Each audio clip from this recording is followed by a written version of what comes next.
Hello, and welcome back to Bendy and the Dark Revival. We were on this ride here with our new buddy.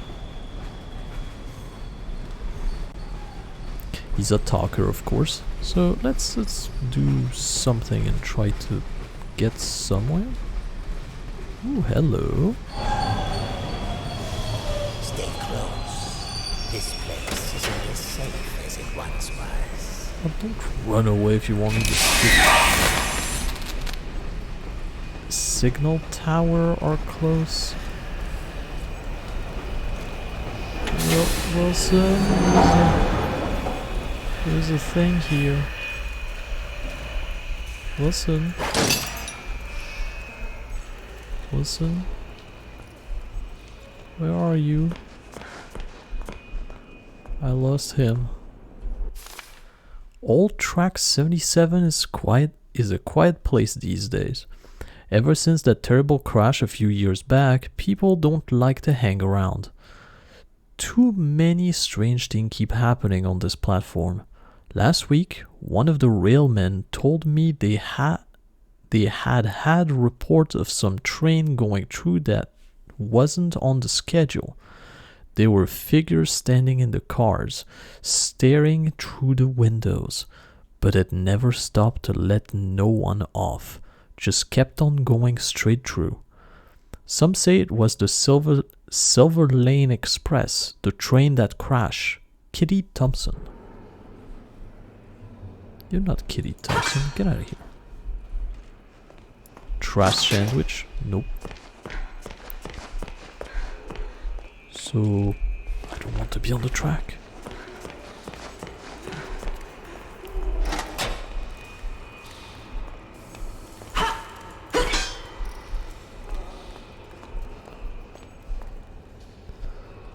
You know what, I'm not afraid of no ghost.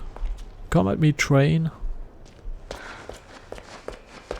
I know you're not real. Probably.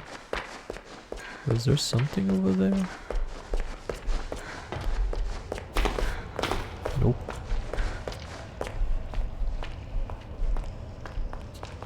Whole lot of nothing. Something's written there, but I can't make it out. So let's go. Oh, I can't use my power. That's what they were saying by signal tower or something. Okay.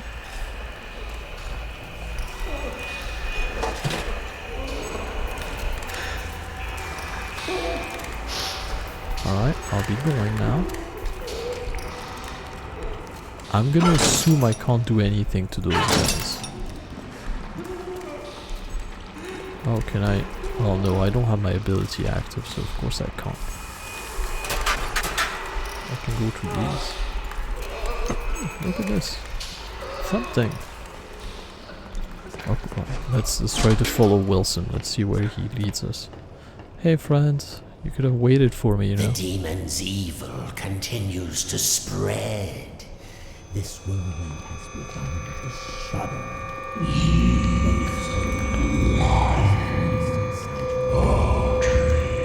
Be quiet. What did you say? Nothing. It was nothing. Almost there. Just a quick stop. Won't take but a moment. Sure, I trust you.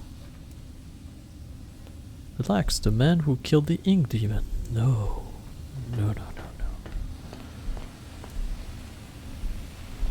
The subject will stand in the designated location.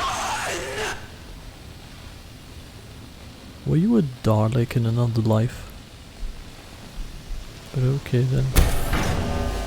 I'm in a tube.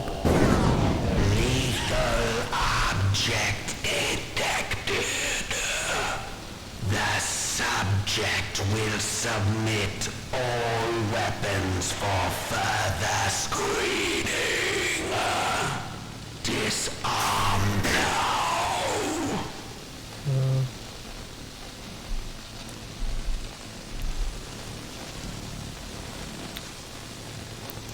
Oh, there's just a weapon everywhere. Okay. Remain still for examination. Oh, here. The subject is cleared for entry.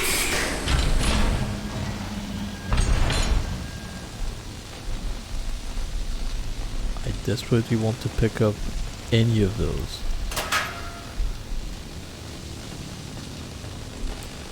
Can you say exterminate for me, please?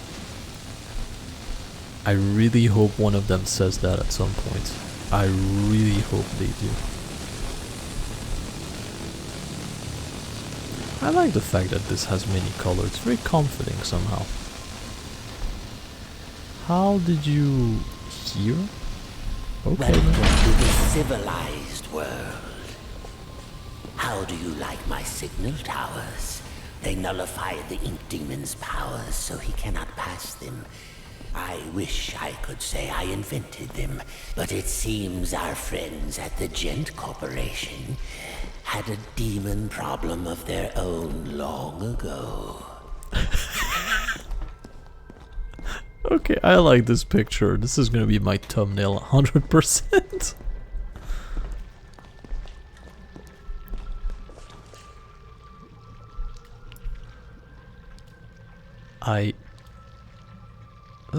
This is... Okay. And now, my dear, if you'll excuse me, I have a lot to prepare. We'll talk later, I promise. Besides, you must be very tired. A quick rest will do you good. Betty will show you to your room. She's my housekeeper, among other things. You never actually killed the Ink Demon, did you? No, he's too powerful to destroy. So we sealed him away, trapped him in a different form. One that was smaller, harmless. Bendy. It was a fitting prison, although he seems to have found a way to free himself. But enough talk. We'll deal with that soon enough. There's some nice fresh blankets all laid out for you. You'll be dreaming in no time. Wait, Wilson? One more thing. If you needed my help, why didn't you just ask? Would you have believed me? Fair Come enough. along, and no more dawdling. This way now. That should do it. Just to be safe. There it is. You. Hey. Oh, you're here at last. It's so exciting finally having you with us. Now, to give you some bearings, we're currently standing in the south wing. Wilson's laboratory is downstairs. And then there's the north wing. Okay. The Ink Demon got in there a while ago, and ever since, we've had to keep the north wing locked up tight. I'm afraid it's fallen into ruins by now. All those juicy, lovely books gone to waste. Only keepers go there these days, and they'll tear you apart limb from limb if Wilson isn't with you. Wait, So, mind your distance, and you'll be just fine. hold a second. I saw this, and I love this. Can I have it? I wish this wouldn't be in the way, because I want a perfect shot of this, but oh well. I guess we can't always have what we want.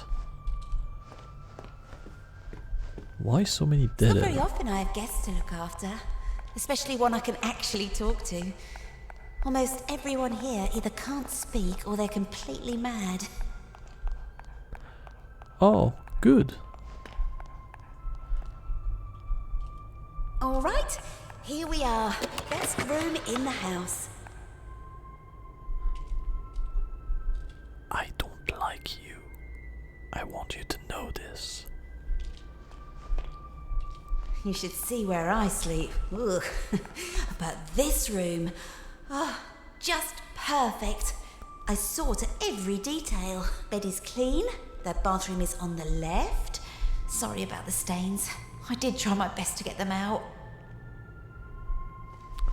Okay.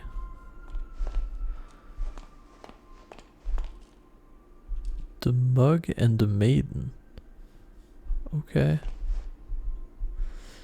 For sleeping draught, pinch of salt, cocoa powder, chamomile, soybean, gilson. Mix everything in a glass and then drink with exactly 3 sips of water.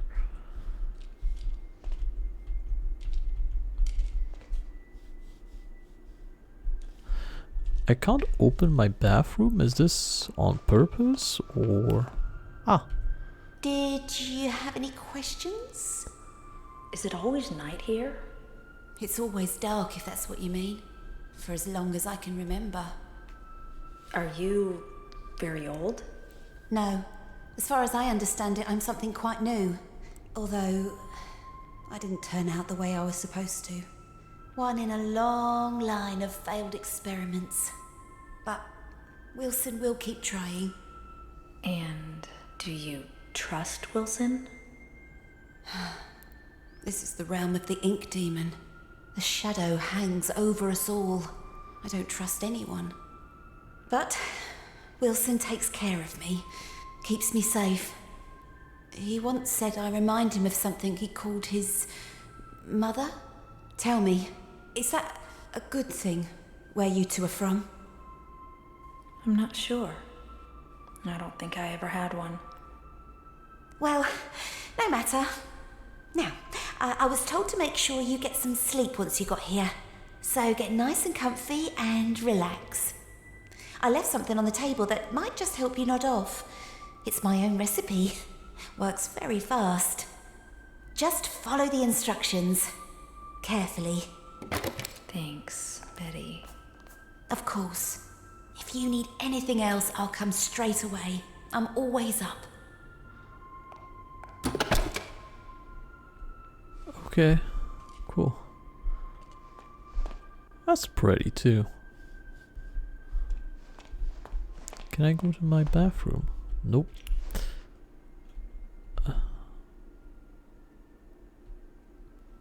Gilson. What's a Gilson? What's a Gilson indeed?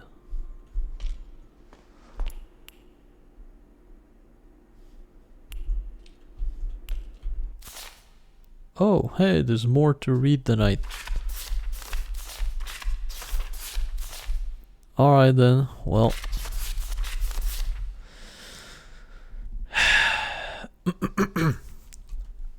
Oh, you thought I wasn't gonna read this? Oh, well, you don't know this channel very well, do you?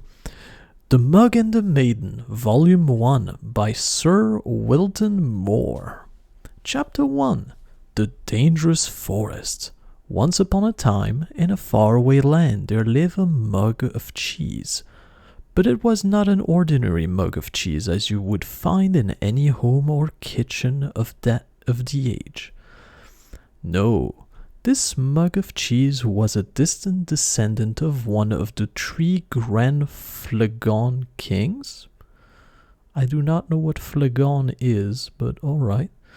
The same kings who had charge on horseback to defend their capital city during the unforgettable conquest of the previous century.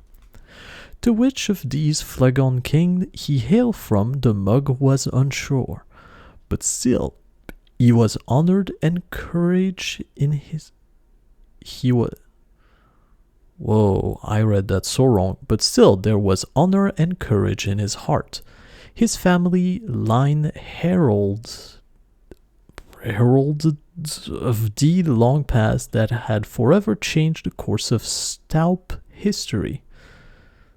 Staup? Alright. Did he have a name? Of course. All mug of cheese have names. This is common knowledge. Just as every fruit bat is really named Stanley. The mug of cheese was named Richter, the Cracked. Okay, or the Cracked. What a name! I can hear you say, cracked indeed, this mug of cheese bear no damage that I can see.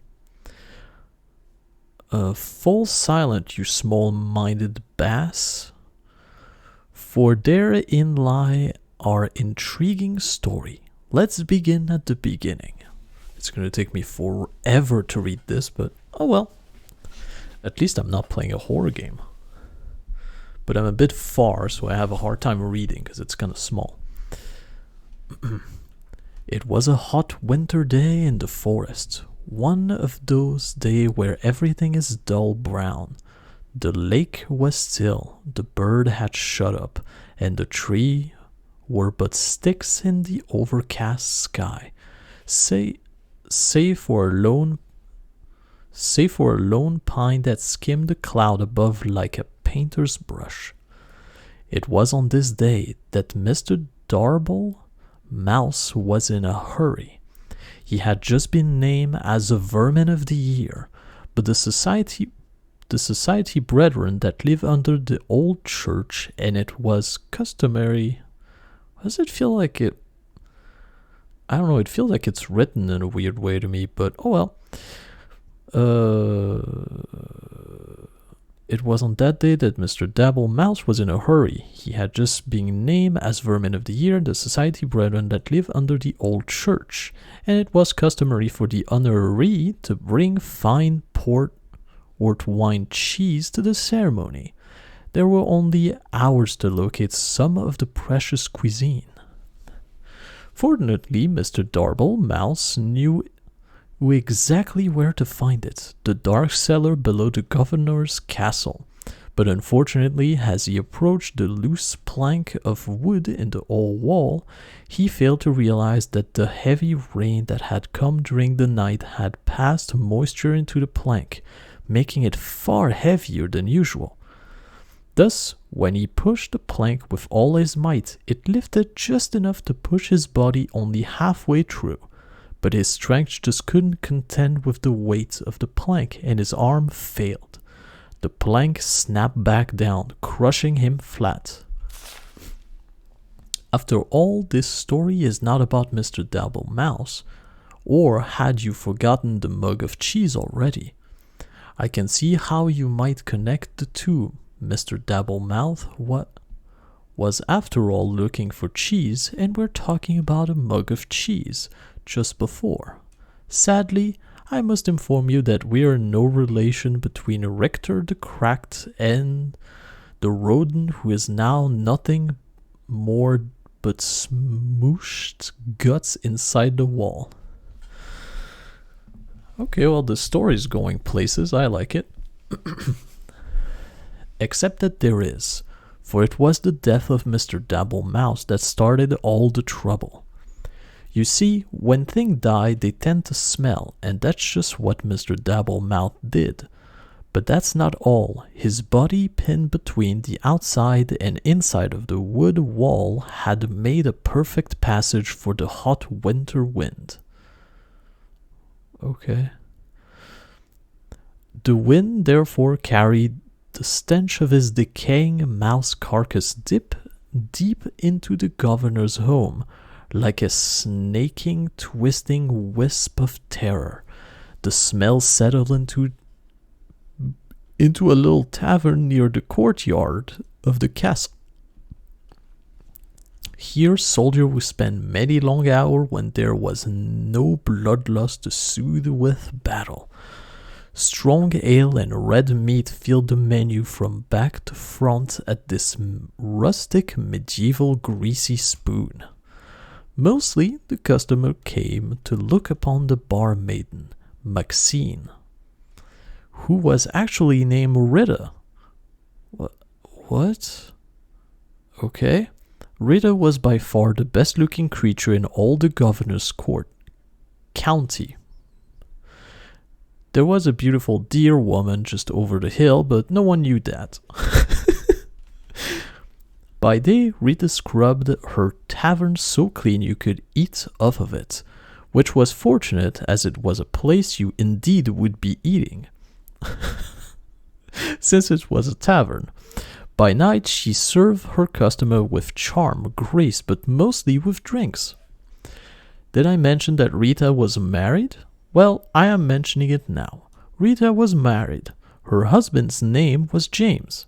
He didn't do much until he died.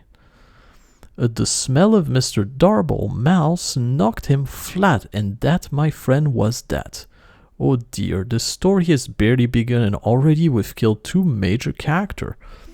Needless to say, Rita was deeply distressed by the whole thing, but 20 or so minutes later she realized she couldn't mourn forever and went to buy some cheese. Ah yes, don't worry, dear reader, this time the mention of cheese will probably guide us to meeting our focal hero of the tale. Also, this is a good time to start a new chapter. Chapter 2, a new chapter. I don't know why they did this, but I love it. Rita entered the cheese shop with her gun blazing. I am speaking metaphorically, of course, by which I mean she entered the cheese shop quite determined to buy some cheese. This was because the night before, as her husband, James, was taking note of a weird smell in the room, she had invented a delicious new concoction, a cheddar cider. That sounds nice, but the concept scares me. It was sure to be a hit with her patrons. After all, the governor's county only had 2 exports, cheese and grape, and she couldn't possibly make a drink from a grape. But back to the cheese shop scene. Rita knocked on the counter loudly with her fist, causing the nearby cat to do absolutely nothing, as cats do. From behind the wall, she heard a stir of someone who What? Oh, I'm sorry, but I have such a hard time reading this. From behind the wall, she heard a stir as someone was crashing through piles of cheese to make their way towards her. Emerging gloriously from torn yellow curtain, an old man came into view. He was giant in stature with a long gray beard. Bobbing along and stuck within his beard were all manner of cheese crumbs and wedge, wrapped tightly within his hair. But yet he held even more cheese on a rope pulled across his chest with loops of provolone linked like sausage over one shoulder. His eyes were big, and his ears were bigger still. A smile of kindness erupted from his face as he locked eyes with Rita. My, the Kurd are kind to me this hour. Hello and welcome, he bellowed. Rita bowed low and promptly began to cry. The shop owner looked at her perplexed. Why did I say wrong? The bar maiden sniffed and snouted and finally answered, Forgive me, for my husband has just died and I am out of Swiss. Okay. I am going to pause now in the story to ask myself why Mr. Darble Mouse went to the cellar in the governor's house for cheese if there was a cheese shop nearby. I think it's best that we overlook this glaring problem in the plot, don't you? Now, back to the story at hand. Rita purchased a large amount of cheese from the shop owner. She brought cheese wheel and cheese melt and cheese slices.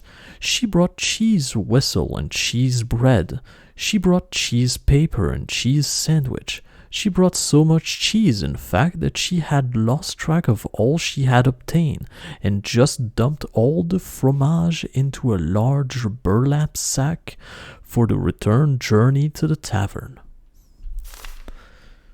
Goodbye, Rita, the shop owner called as he waved farewell. Goodbye, Daniel, she called back. His name was Murray, by the way.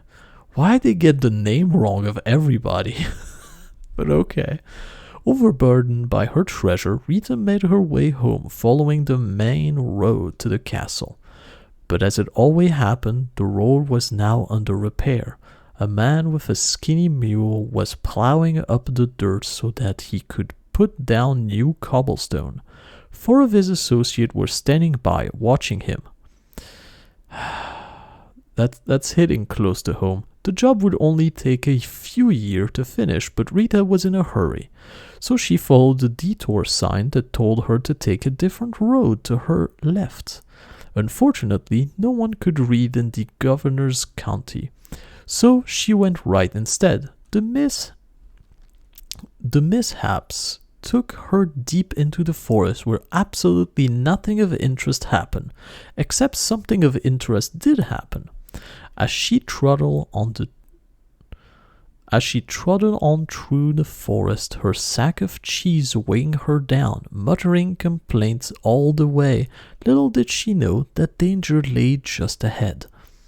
This danger was cunning and dangerous and had one of those out-of-place eyebrow hair. What? That drive you nuts when you're talking to someone who has one. Okay. This danger we will call Bernard, the big ugly lizard man who wear a blue cloak. Bernard didn't often have visitor in his house. This was because he lived outside. Also, he was rather fond of human flesh, which made him very unpopular. Tell me about it. So obviously you can see the drama unfolding here. The beautiful but tired Rita huffing and puffing up the winding path as she approached a certain doom. Bernard, watching from behind a nearby tree, licking his lips. Oh, the tension is tense, is it not?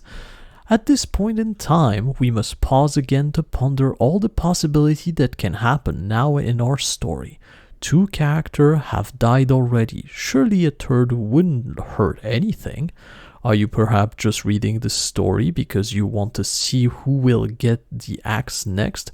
Are you a little warped that... Do you know that? You are a little warped, do you know that? Well then, let's see what happened next. Bernard stepped from behind his hiding place, his highbrow hair gleaming in the fading sun. "Dear madam, why must you pass through so fast?" he called with his eye glimmering.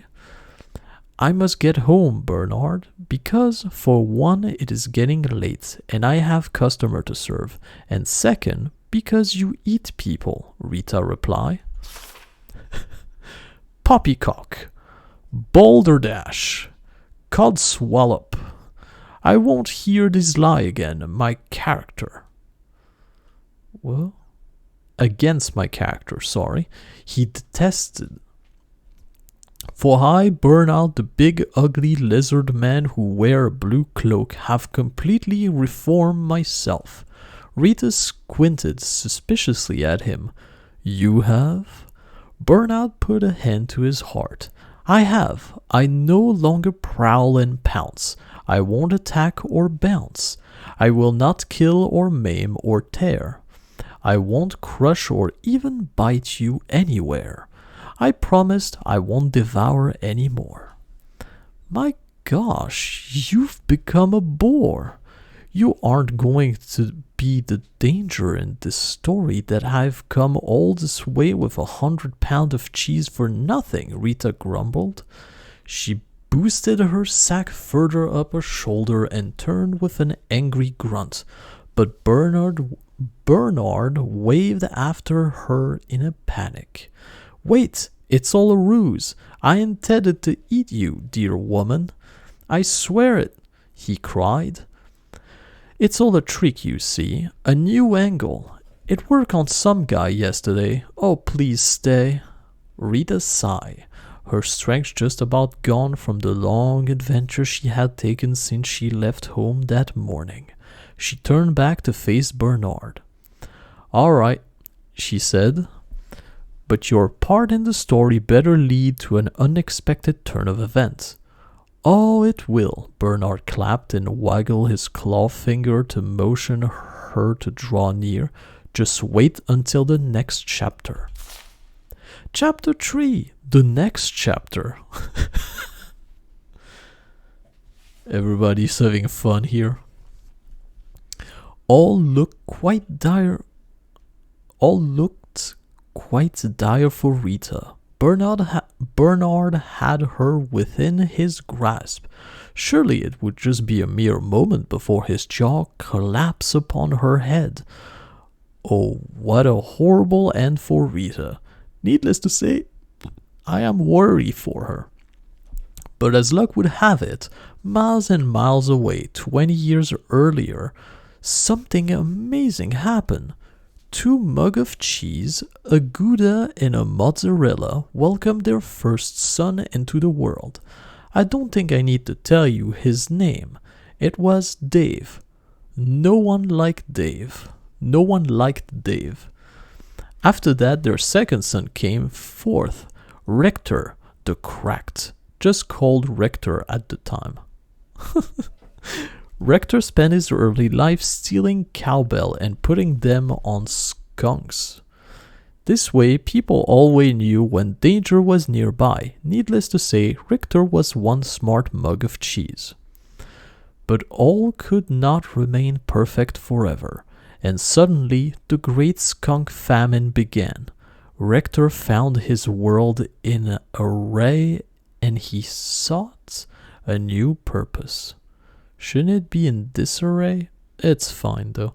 Fortunately, there was an opening in the governor's county for an adventurer at the time, and since he was descendant of the 3 Grand Flagon kings, he was boosted to the head of the line, because he was all quite aware, even in olden time, it's not what you know, it's who you know. Thus the adventure of Richter began. He braved deep dungeon, he slayed the great beast, he climbed the highest mountain peak, he sailed around the world despite the fact that he didn't own a boat. Richter was truly the stuff of legend. But did I mention the curse? Yes, fair reader, there is a curse, a fiendish and terrible curse. One morning, while Richter was in the governor's county, he came upon a witch named Witched.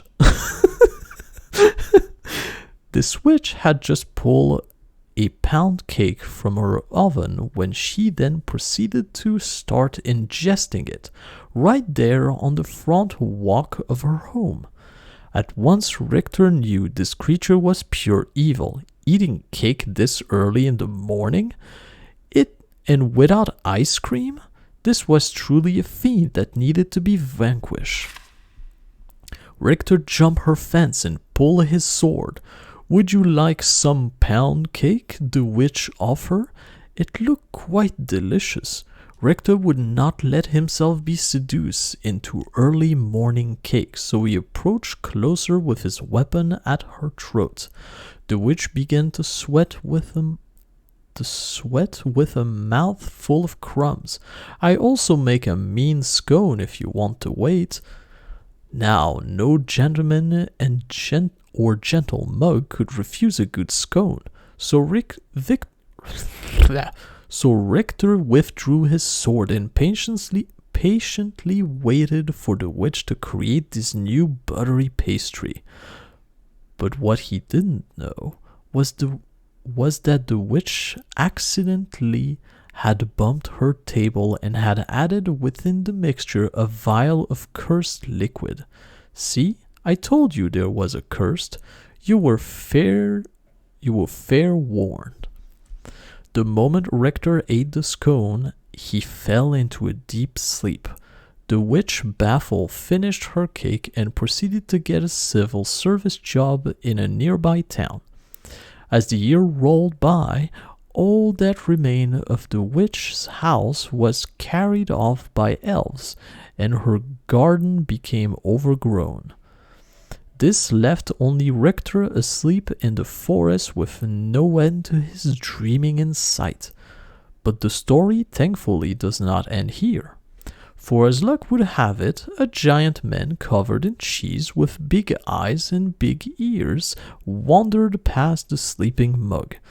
In case you've forgotten, this was the cheese shop owner, Murray, sometime called Bill. Unable to resist cheese of any kind, even a mug of the stuff, Murray took Richter to his shop and set him on a shelf. Here Richter sat for many years until this very fateful day. You see, in Rita's haste to gather up all the cheese she had purchased, she had swept a few things that did not belong to her into the sack, as well.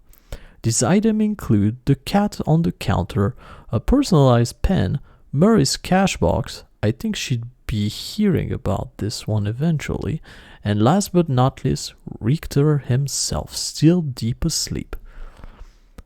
So now that our two stories have come together, let's discover what happened next to Rita and Richter in the climax chapter. Chapter 4, the climax chapter. It was the same hot winter day in the forest, and Mr. Darble Mouse was finally starting to get concerned. Did he? Just down the road, Rita was being drawn towards an almost certain bloody and horrific end to her life. Bernard was just a moment from taking her within his lizard's jaw, and were a mere hour from trimming his eyebrow. Rita stood her ground. She was no damsel in distress, but simply a person who was pretty darn tired by this point. She pulled the burlap sack of cheese from her body and swung it hard with every last bit of strength she had left in her. An ear-shattering crack broke through the silent tree, and as the bag made contact with Bernard Shock's face, his teeth flew in all directions, falling like pebbles to the ground. His eyeball dislodged and rolled into a nearby stream. His jawbone turned completely around and planted itself on the back of his head. Damn. Bernard ran screaming into the wood, never to be seen again this week. His cry faded and the forest once again fell soft and quiet. A cow walked by. Rita, still standing with her sack outstretched in her arm, stood wide-eyed at what had just happened. Surely no cheese in her bag was hard enough for that kind of impact. As she proceeded, her burlap sack upon the dirt and peeled it all open, she was amazed to find Richter, the mug of cheese, inside and looking quite dazed. He had awakened and the curse was finally lifted. Somewhere behind the desk, the witch looked up and nodded with a smile. What desk? I mean, she's working, I get it, but anyway.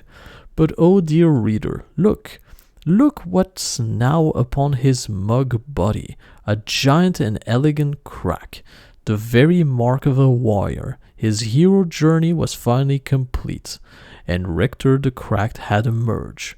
Yes, it is true that Richter really didn't do anything important in the attack on Bernard. But just by Richter being where he was at the perfect time, he had saved Rita. The fate were with them. Richter and Rita talked and laughed and ate cheese until the sun went down. Finally, they packed up their picnic and headed back to the tavern, where they were met with cheers of excitement. This is mostly because the guy had found out that Rita was now single. Of course it is. As the night wore on into the early morning of the hours, the tavern remained alive in the castle courtyard, with singing and dancing and cheddar cider. Oh, what a celebration! But like all party of such proportion, eventually everyone sobered up and you have to go home. Before long it was dawn. The sun began to rise steadily in the west, marking a fresh adventure on the horizon. A wind of a new direction began to blow. Sorry. A wind of a new direction began to blow with a more steady pace. It skittered across the ground and found its way between the floorboard at the governor's castle.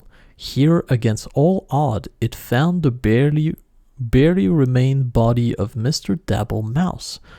The wind carried the stench far beyond the border of the castle, over the mountain and deep within a dark cave where Evil slept. "What the heck is that smell?" says Evil, awakening with hellfire burned behind his eyes.